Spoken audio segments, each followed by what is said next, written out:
ரெடியா இருக்கீங்களா நீங்களா? ஆல் டிபார்ட்மெண்ட் அவைலபிளா? ஓகே. அதுல ஒரு சில டிபார்ட்மெண்ட் அப்படிதான். எங்க காலேஜுக்குள்ள நுழைஞ்ச உடனே ஃபர்ஸ்ட் ஒரு 2 கிளாஸ் ரூம் இருக்கும். அங்க பாத்தீங்கன்னா பயங்கர புகை மூட்டமா இருக்கும். அப்படி தள்ளி விட்டு பாத்தீங்கன்னா ஒரு பையனும் ஒரு பொண்ணு இருப்பாங்க. ஒரு பையனும் ஒரு பொண்ணு கடலைய போட்டே இருப்பாங்க. அதுதான் கம்ப்யூட்டர் சயின்ஸ் டிபார்ட்மெண்ட். அப்படி நேரா போய் லெஃப்ட் எடுத்தீங்கன்னு வச்சுங்க, 2 ரூம் காலியாவே இருக்கும். என்ன அப்படி பாத்தீங்கன்னா அங்க இருக்க ஸ்டூடெண்ட்ஸ் எல்லாம் லேபுக்கு போயிட்டு தான் சொல்லுவாங்க, கம்ப்யூட்டர் லேப். கேட்கலையா? இதுக்கு மேல கேட்கணும் நம்ம காதுக்குள்ள வந்துதான் பேசணும். கேட்கலையா? அப்படியே ரெண்டு கிளாஸ் ரூம் வந்து காலியா இருக்கு. எங்க பசங்க எல்லாம் அப்படின்னு கேட்டா எல்லாம் கம்ப்யூட்டர் லேப்ல இருக்காங்க. They are IT department students அப்படின்னு சொல்லுவாங்க. அப்படின்ட்டு அப்படியே கொஞ்ச தூரம் நடந்து வந்தீங்கன்னு வச்சுங்க, எங்க லேப் எப்படின்னா ஒரு நல்ல கண்ணாடி டோர் இருக்கு, அப்படியே இருக்கும். என்னதான் பிரச்சனை? கேட்கலையா? கேட்குதா கேட்கலையா? அதோட விடுங்க, சொல்றத மட்டும் கேட்டுங்க, கன்ஃபியூஸ் ஆயிரும். அப்படியே நடந்து போனீங்கன்னா நல்லா கண்ணாடி டோர் எல்லாம் வச்சிருக்கேங்க ஐடி டிபார்ட்மெண்ட். பொண்ணுங்க எல்லாம் அந்த ஏரியால தான் உட்காரும்.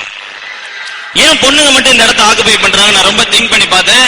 அப்படியே நீங்க நடந்து போனீங்கன்னு வச்சுங்க, ஏய் சரண்யா ட்ரிபிளி பையன் போறாண்டி, அவன் கிராஸ் ஆகும்போது அப்படி ப்ரோக்ராம் பண்றாங்களாம். ஏய் அவன் மெக்கானிக்கல் பையன் போறாண்டி.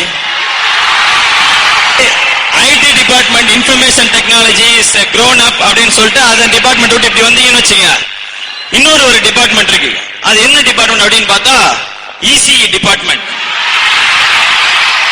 அங்க பார்த்தா செகண்ட் ஸ்டாண்டர்ட் தேர்ட் ஸ்டாண்டர்ட்லாம் பேப்பர் கொடுக்குற மாதிரி வந்து ப்ரொஃபசர் பேப்பர் கொடுக்குறாரு. முத்துலட்சுமி 98 out of 100, உனக்கு ஒரு சொம்பு. அடுத்து கஜலட்சுமி 99 out of 100, உனக்கு ஒரு சொம்பு. அடுத்து லட்சுமி பிரியா 110 out of 100, உனக்கு ஒரு குடம் தரோம் அப்படின்னு வாங்கிட்டு போகணும். சரி, இந்த டிபார்ட்மெண்ட்லாம் எப்படி இருக்கு?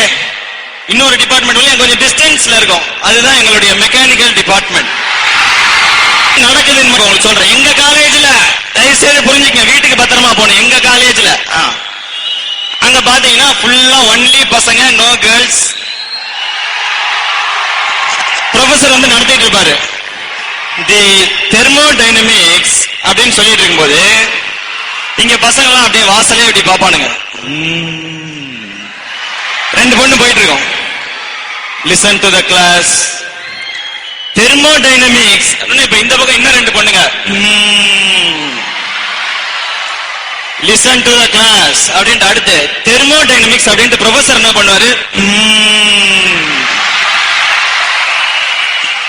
2 லெக்சரர் போயிட்டு இருப்பாங்க கம்ப்யூட்டர் சயின்ஸ் டிபார்ட்மெண்ட். உடனே பசங்களாம் sir listen to the class please thermodynamics அப்படின்னு. சோ இந்த மாதிரி வந்து எங்களுடைய கல்லூரி இந்த மாதிரி அமைப்புகள்லாம் இருக்கும். ஆனா இன்னும் நீங்க எல்லாம் அந்த அளவுக்கு நல்லா கொடுத்து வச்சுங்க. ஒரு அழகான காலேஜ், நல்ல டிபார்ட்மெண்ட். வந்து மெக்கட்ரானிக்ஸ் அப்படிலாம் இருக்குன்னு சொல்ல, மெக்கட்ரானிக்ஸ்ல இருக்கீங்களா? உங்களுக்கு ஏதோ ஒரு 20% பெண்கள் இருக்கதா கேள்விப்பட்டமே. அது வரைக்கும் ஹாப்பியா இருங்க. சோ நீங்களாம் ரொம்ப சந்தோஷப்பட. முக்கியமா இங்க வந்து அழகான பெண்கள் இருக்காங்க. அதான் வந்து உண்மையிலேயே நல்ல விஷயம். இந்த இல்லைன்னா சொல்லக்கூடாது. எங்க காலேஜுக்கு வந்து பாருங்க, அது சுடிதார் போட்டுக்கின்ற ஒரே காரணத்தை வச்சுதான் நாங்க பொண்ணுன்னு அக்செப்ட் பண்ணி பேசிக்கிட்டு இருப்போம். அந்த மாதிரி நீங்க பொண்ணு பசங்களாம் வந்து ஒரு கூட்டணி வந்து பெட்டரா இருக்கணும் எப்பவுமே. தப்பான அர்த்தத்துல சொல்ல, படிப்பு விஷயத்துல. ஏன்னா பொண்ணுங்க தான் வந்து இந்த அசைன்மெண்ட் ஒண்ணு கொடுத்தா கூட கரெக்டா சப்மிட் பண்ணிடுங்க. அவங்களுடைய அசைன்மெண்ட் பேப்பர்லயும்